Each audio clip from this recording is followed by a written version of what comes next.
സുഹൃത്തുക്കളെ, ഞാൻ Blessy ലാൽസൺ. May 12 Florence നൈറ്റിംഗേലിൻ്റെ ജന്മദിനമായ അന്ന് നമ്മൾ ഇൻ്റർനാഷണൽ നേഴ്സസ് ഡേ ആയിട്ട് ആഘോഷിക്കുന്നു. നേഴ്സുമാരെ ആദരിക്കുന്ന ദിവസം. അതുപോലെ തന്നെ നമ്മൾ യുദ്ധം വരുമ്പോൾ പട്ടാളക്കാരെ നമ്മൾ കൂടുതൽ സ്നേഹിക്കുകയും ആദരിക്കുകയും ചെയ്ത് പറയുന്നത് പോലെ കോവിഡ് പോലുള്ള മഹാമാരികൾ വരുമ്പം നമ്മൾ നേഴ്സുമാരെ ഓർക്കുകയും നിങ്ങൾ മാലാകന്മാരൊക്കെയാണെന്ന് പറഞ്ഞ് ആദരിക്കുകയും സ്നേഹിക്കുകയൊക്കെ ചെയ്യും അല്ലേ? ഞാനിപ്പം പറയാൻ ആഗ്രഹിക്കുന്നത് ചില നേഴ്സുമാർക്ക് മാത്രം പറയാൻ പറ്റുന്ന, അത് ഞാൻ നേഴ്സാണ്, നേഴ്സുമാർക്ക് മാത്രം പറയാൻ പറ്റും ഞങ്ങൾ വന്ന വഴികൾ, ഞങ്ങൾക്കുണ്ടായ വേദനകൾ, ഞങ്ങളുടെ ജോലിയിൽ ഞങ്ങൾ അനുഭവിച്ച കൈപ്പേറിയ ചില സത്യങ്ങൾ, അതിനൊക്കെ ഒത്തിരി മാറ്റമുണ്ടായി കാണും. ഇപ്പോൾ നമ്മുടെ നാട് ഒത്തിരി മാറ്റങ്ങൾ വന്നിട്ടുണ്ടെന്നറിയാം, ഒത്തിരിയേറെ പുരോഗമിച്ചിട്ടുണ്ട്. ഉണ്ടാകട്ടെ, നല്ല മാറ്റങ്ങൾ ഉണ്ടാകട്ടെ. പക്ഷേ ഞങ്ങൾ വന്ന വഴികളിൽ ഉണ്ടായ വേദനകൾ എല്ലാം ഒന്നും പറയാൻ പറ്റില്ലെങ്കിലും വളരെ കുറച്ച് ചില കാര്യങ്ങൾ ഒന്ന് നിങ്ങളുമായിട്ട് ഷെയർ ചെയ്യാൻ ഞാൻ ആഗ്രഹിക്കുന്നു. ഞാൻ പ്രീ ഡിഗ്രി പഠിച്ചു കഴിഞ്ഞിട്ട് ഏത് കോഴ്സിന് പോകണമെന്നൊക്കെ ഇങ്ങനെ തീരുമാനിച്ചിരുന്ന അവസാനം നേഴ്സിംഗ് ആണെന്നൊന്ന് കൺഫേം ചെയ്ത് ഉറപ്പിച്ച് കഴിഞ്ഞപ്പോൾ ഞാൻ എൻ്റെ കൂടെ പഠിച്ച ഒരു ഫ്രണ്ടിൻ്റെ ആൻറ്റിയെ കണ്ടു. അപ്പം ഞാൻ ആൻറ്റിയോട് ചോദിച്ചു, ഇപ്പം ഫ്രണ്ടിൻ്റെ പേര് ഒരു കോമൺ നെയിം ലിൻസി എന്നിടാം. അപ്പം ഞാൻ ചോദിച്ചു, ആൻറ്റി ലിൻസി ഏത് കോഴ്സിന് നേഴ്സിംഗ് ആണോ എന്നിങ്ങനെ ഞാനൊന്ന് എടുത്ത്, കാരണം എൻ്റെ കൂടുതൽ ഫ്രണ്ട്സൊക്കെ നേഴ്സിംഗിന് പോകുന്നവരുള്ളത് കൊണ്ട് ഞാൻ ചോദിച്ചു. അപ്പോൾ ആൻറ്റി എന്നോട് പറഞ്ഞത്, ഞങ്ങളുടെ കുടുംബത്തിൽ നിന്ന് ആരും ഇന്നുവരെ നേഴ്സിങ്ങിനൊന്നും പോയിട്ടില്ല, അവൾ നേഴ്സിങ്ങിനൊന്നും പോവില്ല എന്ന് പറഞ്ഞപ്പം എനിക്ക് അപ്പം നല്ല കുടുംബത്തിൽ പറഞ്ഞവർക്ക് പോകാൻ പറ്റാവുന്ന ഒരു ജോലി അല്ലേ എന്നൊരു കൺസെപ്റ്റ് എനിക്ക് നേഴ്സിങ്ങിന് പോകുന്നതിന് മുമ്പേ ആദ്യമേ കിട്ടി. അപ്പോൾ അതിൻ്റെ ഒരു അന്ന് തൊട്ട് ഞാൻ ഇപ്പോഴും ചിന്തിക്കുന്ന കാര്യം എന്താണ്, അങ്ങനെ പറയുന്ന ആൻറ്റി മാത്രമല്ല, അങ്ങനെ പറയുന്ന ചില ഫാമിലീസ് ഉണ്ട് നേഴ്സിങ്ങിന് പോകുന്ന ഭയങ്കര കുറച്ചിലായിട്ടും അപമാനമായിട്ടൊക്കെ പറയുന്നത്. പക്ഷേ ഇപ്പോൾ കാലം മാറി, അതിൻ്റെ പ്രാധാന്യം പലർക്കും മനസ്സിലായി. നാട്ടിൽ മാത്രമല്ല വിദേശത്തെല്ലാം അതിന് ആ ജോലി ഒരു അഭിമാനമാണെന്ന് മനസ്സിലാക്കി കഴിഞ്ഞപ്പോൾ ഒത്തിരിയേറെ പലരുടെ ഇടയിൽ ഒരു മാറ്റങ്ങൾ ഉണ്ടായിട്ടുണ്ട്. ഇനി അത് കഴിഞ്ഞ് നേഴ്സിങ്ങിന് ഞാൻ പോയി. ഞാൻ കേരളത്തിലല്ല, തമിഴ്നാട്ടിലാണ് നേഴ്സിംഗ് പഠിച്ചത്. കാരണം അന്ന് കേരളത്തിൽ BS നേഴ്സിംഗ് ഇല്ലായിരുന്നു, എൻട്രൻസ് ചെയ്തല്ലേ കിട്ടണം, കാരണം അത്രയേറെ മിടുക്കിയല്ലായിരുന്നു. അതുകൊണ്ട് ഞാൻ കേരളത്തിന് വെളിയിലാണ് പഠിച്ചത്. അന്ന് നമ്മൾ മലയാളികൾ എല്ലാ കോഴ്സിനും ധാരാളം മലയാളികളുണ്ട്. അപ്പം ഞങ്ങൾ ഹോസ്പിറ്റൽ ഡ്യൂട്ടിക്ക് പോകുന്ന സമയത്ത് MBBSന് പഠിക്കുന്ന സ്റ്റുഡൻസ് മലയാളികൾ, ഞങ്ങൾ ഈ ട്രേ കൊണ്ട്, ഈ നേഴ്സസ് ട്രേയിൽ പ്രത്യേകിച്ച് നമ്മൾ പഠിക്കുന്ന സമയത്തെല്ലാം നമ്മൾ ഭയങ്കര പ്രൊസീജിയർ വൈസ് തെർമോമീറ്ററും എല്ലാം അതിൻ്റെ എല്ലാ സാമഗ്രികളൊക്കെ വെച്ചാണല്ലോ നമ്മൾ പോകുന്നത്. അപ്പോൾ നമ്മൾ പോകുമ്പം ഇവർ നമ്മളെ കളിയാക്കും, ഇങ്ങനെ കാപ്പി ചായ പഴംപൊരി എന്നൊക്കെ പറഞ്ഞ് കളിയാക്കും. അപ്പം അതൊക്കെ ആ പരിഹാസങ്ങളൊക്കെ നമുക്ക് വേണമെങ്കിൽ ഒരു തമാശയായിട്ടൊക്കെ വേണമെങ്കിൽ എടുക്കാമെന്ന് പറയാം. പക്ഷെ ആ സമയത്ത് ഞങ്ങൾക്ക് BDS കോഴ്സിൽ പഠിക്കുന്നവരുടെ കമൻസ് ഞങ്ങൾക്കത് തമാശയായിട്ട് എടുക്കുന്നതിലും അപ്പുറത്തായിരുന്നു. എൻ്റെ കൂടെയുള്ള കുറച്ച് സുഹൃത്തുക്കൾ റെസ്റ്റോറൻറ്റിൽ കഴിക്കാൻ പോയി. അന്നേരം അപ്പുറത്തെ ടേബിളിൽ BDS ഞാനില്ലായിരുന്നു കൂടെ, അവർ പറഞ്ഞതാണ്, BDS സഹോദരങ്ങളുണ്ടായിരുന്നു. അവർ ഞങ്ങളുടെ കൂട്ടത്തിലുള്ളവരെ കണ്ട് കമൻ്റ് അടിച്ചത്, എടാ ഇവളുമാർക്ക് മെത്ത വിരിക്കാൻ നന്നായിട്ട് അറിയാമടാ എന്നും പറഞ്ഞ് ഭയങ്കര കളിയാക്കി ചിരിക്കുമായിരുന്നു. ഒരു ഇന്നർ മീനിങ്ങിൽ പറഞ്ഞ എല്ലാവരുടെ ഭയങ്കര ചിരി. ഞങ്ങളുടെ കൂട്ടത്തിലുള്ളവർക്ക് അത് ഒത്തിരി വിഷമമായി. ഹോസ്റ്റലിൽ വന്ന് അവർ പറഞ്ഞു, എന്തിനാണ് ഈ കോഴ്സിന് വന്ന് ഇപ്പോഴേ പരിഹാസം കേട്ട് തുടങ്ങി എന്നൊക്കെ പറഞ്ഞ്. കാരണം നമ്മൾ ഈ ഫസ്റ്റ് ഇയർ തൊട്ടേ നമ്മൾ ആദ്യം പഠിക്കുന്നത് ബെഡ്ഷീറ്റ് എങ്ങനെ, കാരണം വയ്യാതെ കിടക്കുന്ന പേഷ്യൻസ് ആണെങ്കിൽ, എഴുന്നേക്കാൻ പറ്റാത്തവരാണെങ്കിൽ നമ്മൾ ഏത് ടൈപ്പ് എങ്ങനത്തെ ടൈപ്പ്, അപ്പം നമ്മൾ ആദ്യം ബെഡ്ഷീറ്റ് എങ്ങനെ സ്പ്രെഡ് ചെയ്യണമെന്ന് പേഷ്യൻസിനെ കടത്തിക്കൊണ്ടാണെങ്കിൽ എല്ലാം അതാണ് നമ്മൾ ഫസ്റ്റ് നേഴ്സുമാർ ആദ്യം പഠിക്കുന്ന ഒരു പ്രൊസീജിയർ എന്ന് പറയുന്നത്. അപ്പം നമുക്ക് ആദ്യമേ അപ്പം ഈ പരിഹാസങ്ങളൊക്കെ കേട്ടപ്പോൾ ചിലർ നിർബന്ധിച്ച് വന്നവരുണ്ട് നേഴ്സിങ്ങിന്, അവർക്കൊക്കെ ആദ്യം മടുപ്പായി, എന്തിനാണോ ഈ കോഴ്സിന് വന്ന് ഒരു വിലയില്ല എന്ന രീതിയിൽ ആദ്യമേ ഒരു വിഷമമൊക്കെയാണ്. അപ്പം അത് കേട്ടപ്പോൾ ഞങ്ങൾ ഹോസ്റ്റലിലുള്ള ബാക്കിയുള്ളവർക്കെല്ലാം ഭയങ്കര ദേഷ്യവും സങ്കടവും ഒക്കെ വന്നു. പിന്നെ അന്ന് ഈ ഫേസ്ബുക്ക് ഒന്നും നമുക്ക് പ്രതികരിക്കാനില്ല, ആകെയുള്ളത് നമുക്ക് ഈ മലയാള മനോരമയും ഉള്ള പോലുള്ള മാധ്യമങ്ങളൊക്കെ ഉള്ളൂ. അപ്പം അന്ന് അതിൽ ഞാൻ മലയാള മനോരമയിൽ അന്ന് എഴുതി, ഇങ്ങനെ ഞങ്ങൾക്കുണ്ടായ അനുഭവങ്ങൾ വിദ്യാർത്ഥികളായിരിക്കുമ്പോൾ ഞങ്ങൾക്ക് ഇങ്ങനെയാണെന്നും പറഞ്ഞ് ഞാൻ എഴുതി. ഞാൻ പ്രതികരിച്ചാൽ അത് പബ്ലിഷ് ചെയ്ത് വരികയും ചെയ്തു. അത് പബ്ലിഷ് ചെയ്ത് പ്രതികരിച്ചതിൻ്റെ പേരിൽ പിന്നീട് എനിക്ക് ചെറിയ തോതിലുള്ള ഭീഷണികളും കളിയാക്കലും പരിഹാസങ്ങളും ഒക്കെ എനിക്ക് ഫോണിലൂടെ അല്ലാതെ ഒക്കെ എനിക്ക് അന്ന് ലഭിച്ചിട്ടുണ്ട്. അത് അന്നല്ല ഇന്നും നമ്മൾ സത്യം തുറന്നു പറയുകയും പ്രതികരിക്കുകയും ഒക്കെ ചെയ്യുമ്പോൾ പലരും നമ്മളെ അവഗണിക്കുകയും ഒറ്റപ്പെടുത്തുകയും ഭീഷണിപ്പെടുത്തുകയും ഒക്കെ ചെയ്യുക. ചിലപ്പോൾ നമ്മുടെ സുഹൃത്തുക്കളാണെന്ന് വിചാരിക്കുന്നവർ പോലും. പക്ഷെ ഹൂ കേസ്. പിന്നെ അത് കഴിഞ്ഞപ്പം നേഴ്സിംഗ് പഠനമൊക്കെ കഴിഞ്ഞ് ഞാൻ നാട്ടിൽ വന്നു. എക്സ്പീരിയൻസിന് ഹോസ്പിറ്റലിൽ കയറി. അപ്പം നമ്മുടെ നാട്ടിൽ എക്സ്പീരിയൻസിന് ഹോസ്പിറ്റലിൽ കയറുമ്പം അത് ഇപ്പോഴും ഈയിടെയാണ് ഞാൻ അറിഞ്ഞത്, ഇപ്പോഴും അങ്ങനെ തന്നെയാണെന്നൊക്കെ. നമുക്ക് സാലറി ഒന്നും തരത്തില്ല, സീറോയിലാണ് നമ്മൾ ജോലി ചെയ്യുന്നത്. സത്യം പറഞ്ഞാൽ അത് വിദേശത്തൊന്നും, ഞാനിവിടെ ആദ്യം വന്നപ്പം ടെക്നീഷ്യനായിട്ട്, ഡയാലിസിസ് ടെക്നീഷ്യനായിട്ട് ജോലി ചെയ്തപ്പം നമ്മൾ കയറുമ്പോഴേ നമുക്ക് സാലറി കിട്ടിയാണ്. നമ്മൾ ഒരു ജോലി നമ്മളെ ഫ്രീ ആയിട്ട് ചെയ്യിക്കുന്നത്, നമ്മളെ കൊണ്ട് അത് ശരിക്കും ഒരു ദുരുപയോഗം ചെയ്യുക അല്ലേ. അങ്ങനെ ഒരു സംഗതി വെളിയിലില്ല. നമ്മുടെ നാട്ടിൽ ഈ പഠിക്കാൻ ഇറങ്ങിയ എക്സ്പീരിയൻസ് ഉള്ള പിള്ളേരെ കൊണ്ട് ജോലി ചെയ്യിപ്പിച്ച് കുറേ പേർക്ക് സാലറി കൊടുക്കാതെ അങ്ങനെ ഒരു കാര്യം ഇവിടെ ചെയ്യുന്നുണ്ട്. പക്ഷെ അത് ശരിക്കും പറഞ്ഞ ഒരു മിനിമം മുഴുവൻ ഒരു കുറച്ചെങ്കിലും സാലറി കൊടുത്തു വേണം. അതൊരു പ്രോത്സാഹനമല്ലേ, അങ്ങനെ വേണം. കാരണം എൻ്റെ പപ്പായും ഞാനും കൂടെയാണ് അന്ന് ഹോസ്പിറ്റലിൽ ചെന്നത്. അപ്പം അന്ന് പറഞ്ഞത് 3 മാസം കഴിഞ്ഞ് അവൾ പഠിച്ചെടുത്ത് മിടുക്കിയാണെങ്കിൽ സാലറി തരാം. അങ്ങനെ പിടിക്കുകയാണെങ്കിൽ 3 മാസം കഴിഞ്ഞ് മിടുക്കിയാണെങ്കിൽ സാലറി തരാം എന്നാ പറഞ്ഞത്. അല്ലാതെ കഴിഞ്ഞ് ഉറപ്പായിട്ട് ഇത്ര വെച്ച് കിട്ടുമോന്നൊന്നും പറഞ്ഞില്ല. അപ്പം എനിക്ക് മിടുക്കിയാണെങ്കിൽ സമ്മതിക്കണമെങ്കിൽ ഞാൻ തന്നെ എന്തെങ്കിലും ചെയ്ത് കാണിക്കണം, അല്ലെ എല്ലാവരും കൂടെ നിൽക്കാൻ പറ്റത്തില്ല. അപ്പം ആ സമയത്ത് ഹോസ്പിറ്റലിൽ സർജറി കഴിഞ്ഞിട്ട് ഇറങ്ങുന്ന റിക്കവറി റൂമിലോട്ട് മാറ്റും പേഷ്യൻസിനെ. അതായത് റൂമിലോട്ട് മാറ്റാനുള്ള അവർ സ്റ്റേബിൾ ആയിട്ടില്ല. അപ്പോൾ അവർ ചെറുതായി അവർക്കൊരു കോൺഷ്യസ്നെസ് ഒക്കെ പ്രോബ്ലം കാണും, ബോധമൊന്നും ശരിക്കും വന്നു കാണത്തില്ല. അപ്പം പ്രത്യേകിച്ചും പ്രായമുള്ള അമ്മച്ചിമാരൊക്കെ ആണെങ്കിൽ ഈ IV ലൈനൊക്കെ പിടിച്ച് വലിക്കുകയും ബോധമില്ലാതെ കംപ്ലീറ്റ് അങ്ങനെയൊക്കെ ആയിരിക്കും.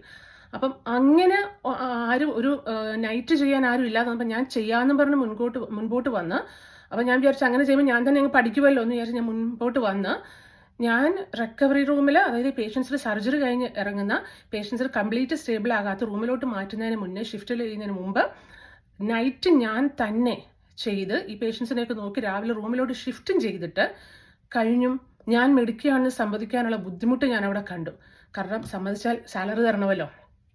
അതായത് ഹോസ്പിറ്റലാവെന്ന് പറയുന്നില്ല. കാരണം ഇപ്പോൾ വർഷങ്ങൾ കഴിഞ്ഞു, തീർച്ചയായിട്ടും ഒരുപാട് മാറ്റങ്ങൾ വന്നിട്ടുണ്ട്. ഇപ്പോൾ ഈ സമരമൊക്കെ കഴിഞ്ഞപ്പോൾ ഒത്തിരി സാലറിയൊക്കെ നേഴ്സുമാരെ കൂട്ടിയിട്ടുണ്ട്. പക്ഷെ കൂട്ടിയിട്ടുണ്ടെന്ന് പറഞ്ഞാൽ മറ്റ് ജോലികളെ വെച്ച് അത് വളരെ കുറവാണ്. വിദേശത്തുള്ള നേഴ്സുമാരുടെ വിലയും അവിടുത്തെ ഫിനാൻഷ്യൽ സപ്പോർട്ടും ഒക്കെ വെച്ച് നാട്ടിൽ വളരെ കുറവാണ്. അതിന് നമ്മൾ സമരമൊന്നും ചെയ്യേണ്ട കാര്യമില്ല. ശരിക്കും പറഞ്ഞാൽ ഒന്ന് കണ്ണു തുറന്ന് നോക്കിയാൽ മതി എന്താണ് നേഴ്സസ് ചെയ്യുന്നത് എന്നുള്ളത്. ഒന്ന് കണ്ണു തുറന്ന്, നിങ്ങളുടെ കൂട്ടത്തിലുള്ളവർക്ക് ഹോസ്പിറ്റലിൽ കിടക്കുമ്പോൾ കാണുമല്ലോ, ഒന്ന് കണ്ണു തുറന്ന് നോക്കിയാൽ മതി. ശരിക്കും ഒരു മനസാക്ഷി ഉണ്ടെങ്കിൽ നേഴ്സുമാർക്ക് കൊടുക്കേണ്ട സാലറി ഇതൊന്നും അല്ല എന്ന് നിങ്ങൾക്ക് മനസ്സിലാവും. അതാണ് വിദേശത്തുള്ളവർക്ക് ആ ഒരു ബോധം ഉള്ളത് കൊണ്ടാണ് അവർ സാലറി അനുസരിച്ച് മറ്റു ജോലികൾക്ക് തുല്യമായിട്ട് തരുന്നത്. ഇനിയും അവിടെ ഞാൻ ആ ജോലി ചെയ്തപ്പോൾ, നമ്മൾ ഈ ജോലി ചെയ്ത് നമ്മളൊന്ന് കഴിഞ്ഞ് നമുക്ക് ഇടയ്ക്ക് ഒരു ഗ്യാപ്പ് വരുമല്ലോ. പിന്നെ റൂമിലെ ജോലി കഴിഞ്ഞ് അടുത്തതിന് കഴിഞ്ഞ് കുറച്ച് സമയമാണ്. ആ ഗ്യാപ്പിൻ്റെ സമയത്ത് നമ്മളോട് ഒന്ന് പറയും, അന്ന് പറഞ്ഞ കാര്യം കേട്ടോ, ഈ ജനലിൻ്റെ കമ്പി ഇതൊക്കെ നമ്മളോട് വെറുതെ ഇരിക്കുക, അതൊക്കെ തുടയ്ക്കാൻ പറയും. അപ്പം ഇത് ഞാനിപ്പം ഇങ്ങനെ പറയുമ്പോൾ നിങ്ങൾ വിചാരിക്കരുത്, അപ്പം നമ്മൾ ജോലി ചെയ്യുന്ന സ്ഥലം തുടയ്ക്കാൻ നോക്കി ഇത്ര വലിയ കുറ്റമാണോ. അല്ല, ഞാൻ ജോലി ചെയ്യാൻ ചെല്ലുമ്പോൾ ഞാൻ അവിടെ ഒക്കെ ഒന്ന് തുടച്ചിട്ട് വൃത്തിയാക്കി ചെല്ലുന്നത്, അത് എനിക്കവിടെ ക്ലീൻ ആക്കണം എന്നുള്ള എൻ്റെ ആവശ്യത്തിന്. അതല്ലാതെ ഇത് നേഴ്സുമാരുടെ ജോലിയാണ് എന്നും പറഞ്ഞ് നമുക്ക് നമ്മുടെ ജോലിയാണ് നമുക്കത് നമ്മുടെ തലയിൽ വെച്ച് തരും. എന്നിട്ട് നമ്മളത് അന്ന് കേരളത്തിന് വെളിയിൽ പഠിച്ച ഞാനും വേറൊരു ചേച്ചി ഉണ്ടായിരുന്നു. അപ്പം ഞങ്ങൾക്ക് രണ്ടുപേർക്ക് ഇത് കേട്ടപ്പോൾ ഒരു മടി എന്ന് വെച്ചാൽ, ഞങ്ങൾക്ക് മടി എന്ന് വെച്ചാൽ ഒരു ജോലി പോലെ നമുക്ക് തന്നേക്കുന്നത് ഇത് കഴിഞ്ഞ് നമ്മൾ ഇതെല്ലാം തൂത്ത് വൃത്തിയാക്കണം എന്നുള്ളത്. അപ്പം അവിടെ കേരളത്തിൽ പഠിച്ച കുട്ടികൾ വിചാരിച്ചേക്കുന്നത് അത് അവരുടെ ജോലിയുടെ ഭാഗമാണെന്ന് വിചാരിച്ച് അവർക്കൊരു മടിയില്ലാതെ അവർ ചെയ്യും. കാരണം അവർക്കത് ശീലമായും തൊട്ടേ ചെയ്ത്. അപ്പം ഞങ്ങളിതൊരു ചെറിയ മടി കാണിച്ചപ്പം പറഞ്ഞത്, നമ്മളെ പറഞ്ഞ് പേടിപ്പിക്കുന്ന ഒരു കാര്യമുണ്ട്, താഴ്ന്ന നിലത്തെ നിലയോട്ട് അവിടെ ദൈവം തുടയാകൂ, അങ്ങനെ എന്തോ ഒരു പഴഞ്ചൊല്ലുണ്ടല്ലോ.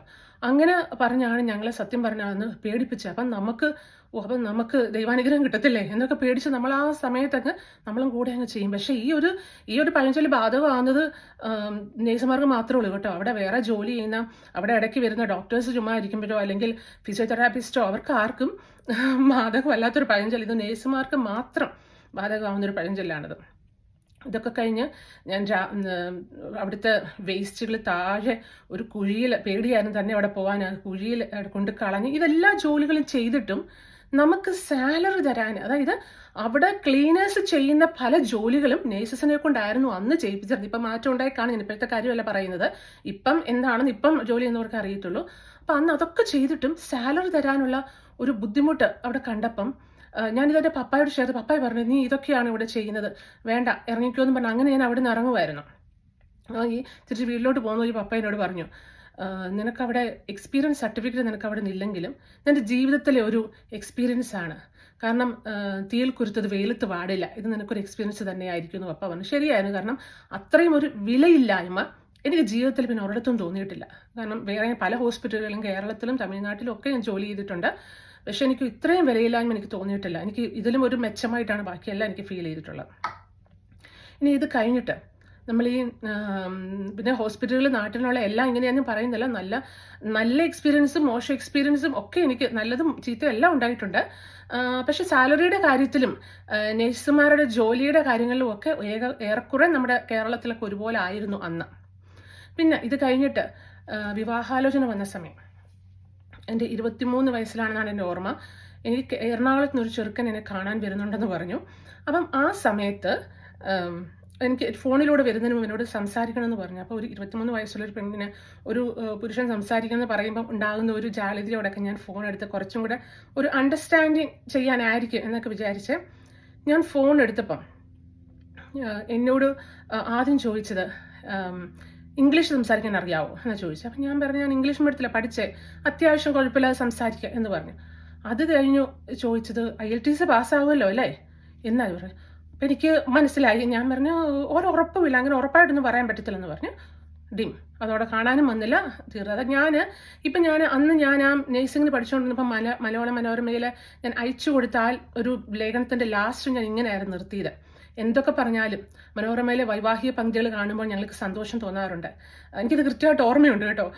കാരണം എല്ലാവർക്കും മുൻഗണന നേഴ്സിന്. ഇത് വിദേശത്ത് വിട്ട് ഇത് സേവന മനോഭാവമുള്ള ഭാര്യയെ മോഹിച്ചിട്ടാണെങ്കിൽ തെറ്റി വിദേശത്ത് വിട്ട് പണം സമ്പാദിക്കാനാണ്.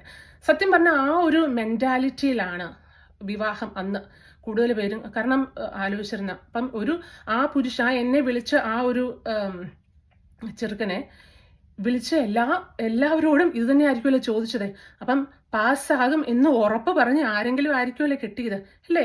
അവരുടെ കല്യാണം കഴിഞ്ഞ ഒരു പാസ്സായില്ലെങ്കിൽ എന്തായിരിക്കും അവരുടെ അവസ്ഥ നിങ്ങൾ ചിന്തിച്ചിട്ടുണ്ടോ? ജീവിതകാലം മുഴുവൻ അല്ലേ? കാരണം അതൊരു അതിശയമൊന്നുമില്ല. കാരണം ഇപ്പോഴും ഇവിടെ, അതായത് നഴ്സുമാരെ കല്യാണം കഴിക്കുന്നത് ധാരാളം പേരുണ്ട്. ഇപ്പോഴും ഇവിടെ അങ്ങനെയുള്ളവരുണ്ട്. അത് കല്യാണം കഴിച്ചു കഴിഞ്ഞിട്ട് 2-3 പ്രാവശ്യമൊക്കെ എക്സാം എഴുതി പാസ്സായി. ഇവിടുത്തെ രജിസ്റ്റേർഡ് നേഴ്സിന്റെ എക്സാം പാസ്സാകണമല്ലോ, NCLEX അമേരിക്കയിലെ. അപ്പം പാസ്സായില്ലെങ്കിൽ അത് കഴിഞ്ഞ് പിന്നെ അങ്ങ് ശാരീരികവും മാനസികവുമായിട്ടൊക്കെ അങ്ങ് പീഡനം. ഇത് വെറുതെ ഞാൻ കൂട്ടി പറയുകയൊന്നുമല്ല, ഇപ്പോഴും നടക്കുന്ന കാര്യങ്ങളാണ്. ശാരീരികവും മാനസികമായിട്ട് പീഡനവും. ഇത് കഴിഞ്ഞിട്ട് കാരണം അവർക്ക് NCLEX എന്നല്ല ഒരു പരീക്ഷ എഴുതാൻ പറ്റാത്ത രീതിയിൽ അവരെ താഴ്ത്തി, അവരെ അപകർഷതാബോധമുള്ളവരാക്കി, അവരെ അത്രയേറെ അവഗണിച്ചിട്ട്, അവർക്ക് ജീവിതത്തിൽ ഒന്നിനും നേരിടാൻ പറ്റാത്ത രീതിയിൽ അവരെ അവഗണിച്ചിട്ട് ലാസ്റ്റ് കറിവേപ്പില പോലെ തന്നെ മക്കളെ വളർത്തിയതാണോ നോക്കിയതാണോ ഒന്നും നോക്കാതെ ഒരു നാണവും കുറ്റബോധവും ഇല്ലാതെ എടുത്തു കളയുന്ന, ഡിവോഴ്സ് ചെയ്യുന്ന മഹാന്മാരൊക്കെ ഇപ്പോഴും ഉണ്ട്. അതുകൊണ്ട് ഞാൻ പറയുന്നത്, കാരണം ഇതിന് വളരെയേറെ ഒരു പ്രാധാന്യമുള്ള കാര്യമാണ്. കാരണം നാട്ടിൽ ഇനിയും വിവാഹം ചെയ്യാൻ പോകുന്ന നേഴ്സുമാരോട് ഞാൻ പറയുവാണ്, നിങ്ങൾ വിവാഹം ചെയ്യാൻ വരുമ്പോൾ നിങ്ങൾ ചോദിക്കണം, ഞാൻ ഇൻ കേസ് പാസ്സായില്ലെങ്കിൽ, ഏതെങ്കിലും ഒരു കാരണത്തായില്ലെങ്കിലും എന്നെ ഇതുപോലെ തന്നെ എന്നെ സ്നേഹിക്കാൻ നിങ്ങൾക്ക് സാധിക്കുമോ എന്ന് ചോദിച്ചിട്ടേ നേഴ്സുമാരെ നിങ്ങൾ വിവാഹം ചെയ്യാവുള്ളൂ. ഇത് കൂടുതലും ഇത് സ്ത്രീകളെ, ഞാൻ ഈ പറയുന്ന കാര്യങ്ങളെല്ലാം ഞാനൊരു സ്ത്രീ ആയതുകൊണ്ട് എനിക്കുണ്ടായ അനുഭവങ്ങളാണ്. അതുകൊണ്ട് സ്ത്രീകളെയാണ് ഇതൊക്കെ ബാധിക്കുന്നത്. പുരുഷന്മാരായ നേഴ്സുമാരുടെ കാര്യം എനിക്ക് അറിഞ്ഞുകൂടാ. അത്രയും എനിക്ക് തോന്നുന്നില്ല ഇത്രയൊക്കെ പ്രശ്നം ഉണ്ടാവുമെന്ന്. അപ്പം അങ്ങനെ ഞാൻ ദൈവത്തിൻ്റെ കൃപയാൽ ഞാൻ ഇവിടെ അമേരിക്കയിൽ തന്നെ എൻ്റെ ഭർത്താവ് വിവാഹം ചെയ്ത് ഇവിടെ അമേരിക്കയിലെത്തി. ഇവിടെ എത്തിക്കഴിഞ്ഞപ്പോഴാണ് എനിക്ക് ശരിക്കും പറഞ്ഞാൽ മനസ്സിലാകുന്നത് എന്താണ് ഒരു നേഴ്സിൻ്റെ ഒരു മൂല്യം. ഇവിടെ വന്നിട്ട് ഞാനൊരു കുറേ പ്രാവശ്യം, എനിക്ക് തോന്നുന്നൊരു 4ാം തവണയാണെന്ന് തോന്നുന്നു ഞാൻ എക്സാം എഴുതി പാസ്സായി. പല വട്ടം ഞാനും തോറ്റുപോയി.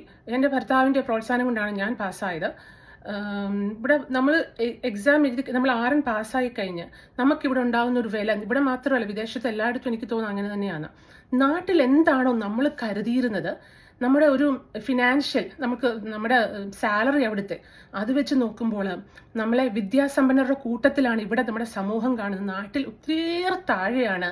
നമ്മളെ ഒരു അവഗണിച്ചൊരു മോശമായൊരു ജോലിയായിട്ട്, അതിൻ്റെ ഒത്തിരി മാറി ഒരു സൊസൈറ്റിയിൽ സ്റ്റാറ്റസ് ഉള്ള ഒരു ജോലിയായിട്ട് ഇവിടെ വന്നപ്പോഴാണ് നേഴ്സിംഗ് എന്ന് സത്യം പറഞ്ഞാൽ മനസ്സിലായത്. എനിക്കതൊന്നും പറയണം. നാട്ടിലൂടെ ഇപ്പോഴും നേഴ്സിങ്ങിന് പോകാൻ മടിക്കുന്ന ആ കാരണം കൊണ്ട് കേട്ടോ, മടിക്കുന്ന ആരെങ്കിലും ഉണ്ടെങ്കിൽ നിങ്ങൾ ചിന്തിക്കുക, നാട്ടിലുള്ളതിൻ്റെ നേരെ ഓപ്പോസിറ്റ് എന്താണ് നാട്ടിൽ അവഗണന. ഇപ്പോൾ ഒത്തിരി ബെറ്റർ ആയി കാണും ഞാൻ വിശ്വസിക്കുന്നു. ഇവിടെ നല്ലൊരു വാല്യൂ ആണ് വിദേശത്ത്, പ്രത്യേകിച്ച് നാട്ടിൽ നേഴ്സിങ് ഈ ഒരു കാരണം കൊണ്ട് ഫിസിയോതെറാപ്പി മറ്റ് BPharm ഒക്കെ പഠിച്ചവരെ ഇവിടെ വന്ന് വീണ്ടും ആദ്യം തൊട്ട് കോഴ്സ് ചെയ്ത് പാസ്സാവുന്നവരുമുണ്ട്.